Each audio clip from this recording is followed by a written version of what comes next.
Yun yung dalawa, oh. Yun, oh. Kitang-kita, oh. Napagod yata bibig nyo. Ayan, akat sila dyan. Sarito. Pintuan lang kayo. Yun, oh. Chismis. Si Eric pa, puro chismis.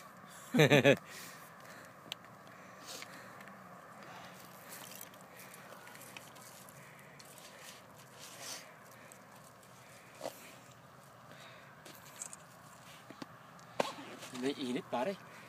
Ano pa lang. No, the last 2 days, dude. Feeling mo na yung init. Wednesday and Thursday. Yeah, mainit. Napaka-init.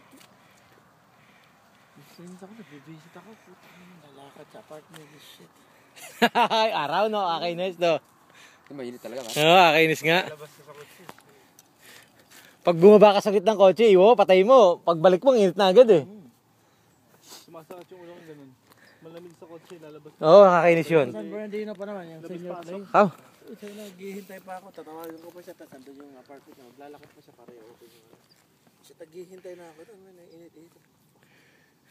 Tawag mo na agad. 5 minutes bago ka makarating. Lakad sa kotse, tatawagan mo na. Sabi ko, I'm here already. Ay, bigay mo ko. Wala sila ano eh. Nagreklamo nga rin yung mga ano eh. Kasi pati sila lalabas. So, Ito lang, pabalik-balik ka, ano? It's warm up, dude. I'm getting cold out. Payat ka niyan, bike ka lang ganito, tapos pabalik-balik ka rito. Tatang pa uwi, pasundukan na lang. Fuck, I'm tired!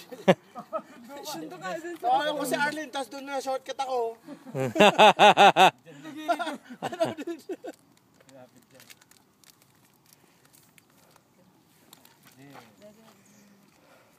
Iba ng klase tayo mo ngayon. So yung dalawa? Lape, eh. Pahinga muna. Kayo talaga. Akit na! Derek, bakit pa rin doon? Gusto na tubig ah.